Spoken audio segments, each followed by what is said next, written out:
May the Lord help us to walk on the straight and narrow path until the time that He takes us to Himself. Lord, I am here. Please share your heart with me. The Lord began, your obedience is very important to me, Claire. You limit what I can do through you by your disobedience and self-will. And what that's about is my curiosity.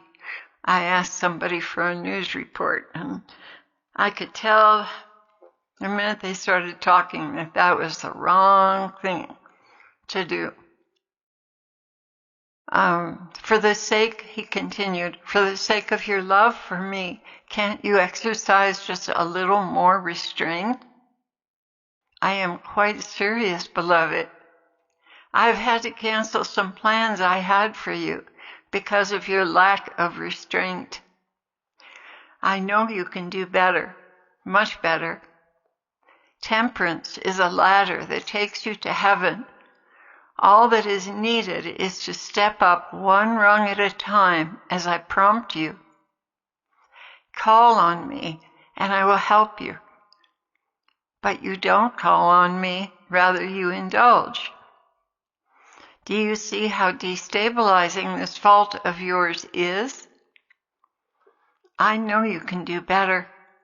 Will you just try for me? I said to the Lord, I need more grace. And He said, you do have more grace, but there's no shortcut to cooperating with grace. No means no, and without your obedience, we're getting nowhere. You're missing out because you toy with me, not giving me your all. Do you see this? Yes, Lord, I see. Are you willing to change and to love me the way I deserve to be loved? Love and obedience are inseparable. It is by your obedience that you demonstrate your love for me. As I said last night when you opened your Bible, these people honor me with their lips, but their hearts are far from me. You can do better than this. The question is, will you? Lord, I'm deeply ashamed of myself, and I see how I have sabotaged this ministry to my self-will, and I'm deeply contrite, even sick at heart, knowing what I could have done had I obeyed the voice of my conscience. He replied, that's a start. Now put it into practice, for I will not strive with man forever. That is most sobering, Lord. He replied, I'm glad you see that. Recall the dreams you have had about being present for the earth changes. Do not be afraid, I will help you, but understand that the true fear of God is only the beginning of wisdom. And then he continued on, yes, my children, I deal firmly with my vessels unto honor, lest they lose the honor bestowed upon them. The sweet love and kindness I normally address you with must sometimes be tempered by a bit of seriousness. Some of you are playing with fire, having premarital sex, and being promiscuous. You are living in sin unto the death of your souls, that is, mortal sin.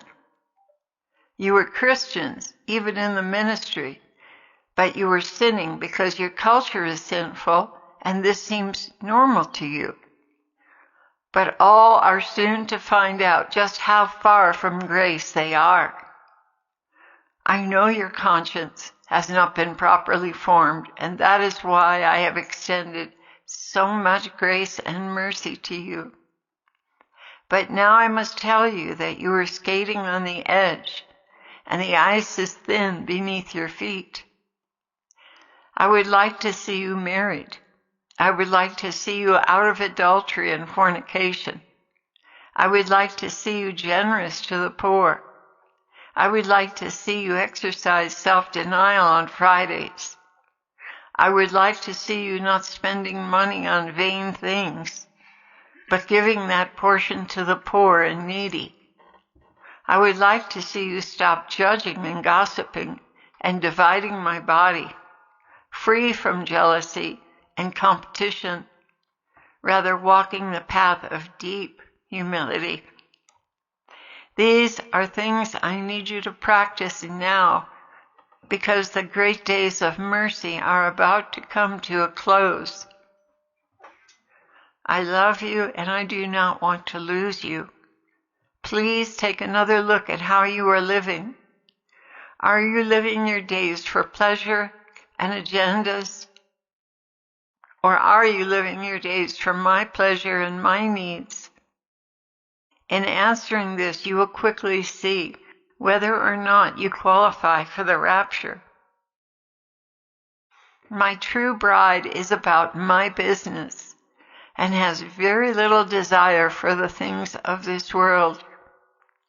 When she passes by a poor man on the street corner, she does not revile him.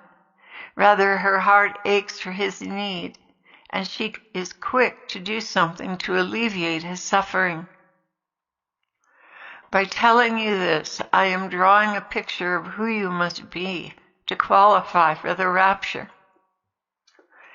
I love you beyond comprehension, but I'm also a God who cannot tolerate a bride who remains blind to my needs because her heart is set on the pleasures of this world.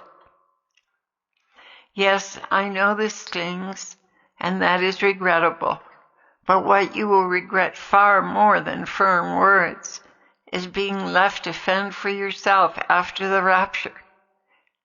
Therefore, I counsel you, buy for yourselves fire-tried gold, and on that day you will have no regrets. I am with you in all of your efforts, and I miss nothing that you do from a pure motive of loving me and the poor I have put in your midst, whom I have put there to prove your love for the things of heaven and to prove your love for me. They are the only Jesus you have on this earth that you can tend to, the poor. Show your love and concern for them and curb your involvements with the world. You will never regret it, and I am with you in all of this.